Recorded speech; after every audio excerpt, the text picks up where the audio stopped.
আসসালামু আলাইকুম, welcome back to my channel Saima's daily blog. প্রতিদিনের মতন আজকে চলে আসলাম মজাদার একটা রেসিপি নিয়ে। আজকের রেসিপি চিকেন বল। যারা চিকেন বল রেসিপি পছন্দ করেন, ঘরে বসে ঝটপট বানিয়ে নিতে পারেন রেস্টুরেন্টের মতন। তো চলেন চলে যাই রেসিপিতে।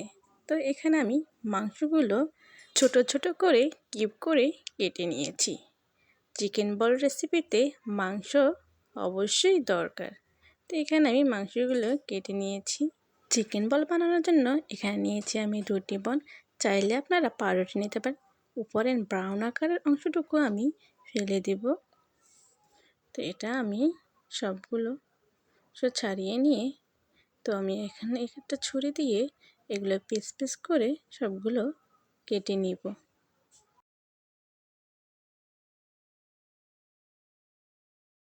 চিকেন বল রেডি করার জন্য এখানে নিয়েছি আমি ব্লেন্ডার। তো এখানে আমি মাংসগুলো দিয়ে দিব।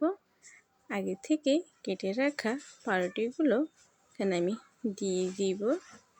এখানে দিয়ে দিব 1 টেবিল চামচ রসুন বাটা, 1 টেবিল চামচ আদা বাটা, 3টি কাঁচামরিচ, দিয়ে দিব চিলি ফ্লেক্স, দিয়ে দেব এখানে আমি গোলমরিচের গুঁড়ো, দিয়ে দেব স্বাদ মতো লবণ, দিয়ে দেব এখানে 2 টেবিল চামচ কর্নফ্লাওয়ার, দিয়ে আমি এক ঢাকনা দিয়ে ঢেকে সবগুলো ব্লেন্ডার করে নিব।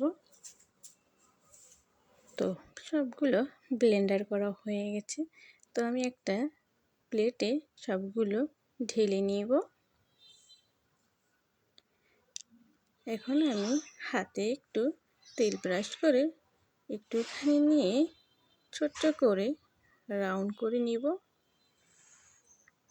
তো এভাবে করে আমি সবগুলো এভাবে চিকেন বল বানিয়ে নিব। এভাবে করে আমি এই যে সবগুলো বানিয়ে ফেললাম। উপর দিকে চুলে একটা কড়াই বসিয়ে এখানে দিয়ে দেবো পরিমাণ মতো পানি। পানিটা গরম হয়ে গেলে এখানে আমি বানানো চিকেন বলগুলো দিয়ে দিব। একে একে সবগুলো দিয়ে এখানে আমি 10 মিনিটের জন্য সিদ্ধ করে নিব। এখানে আমি ঢাকনা দিয়ে রেখে দেবো 10 মিনিটের জন্য। 10 মিনিট পর চিকেন বলগুলো সিদ্ধ হয়ে গেছে। তো এগুলা এখন আমি ভেজে নিব। উপর দিকে চুলায় কড়াই বসিয়ে এখানে তেল দিয়ে সবগুলো চিকেন বল আমি একটু তেলে ভেজে নিব। তো আমি একে একে দিয়ে সবগুলো একটু হালকা ব্রাউন করে ভেজে নিচ্ছি। তো এই যে আমার ভাজা হয়ে গেছে, আমি এখন উঠিয়ে নিব। তো এই যে চিকেন বল আমার হয়ে গেছে। তো এখানে আমি 3টি স্টিক নিয়ে দেখেন এখানে আমি রেডি করে নিচ্ছি।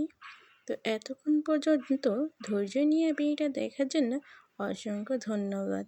যারা এখনও পর্যন্ত আমার ইউটিউব চ্যানেল সাবস্ক্রাইব করে নাই, অবশ্যই সাবস্ক্রাইব করে দিবেন পরবর্তী ভিডিওর জন্য।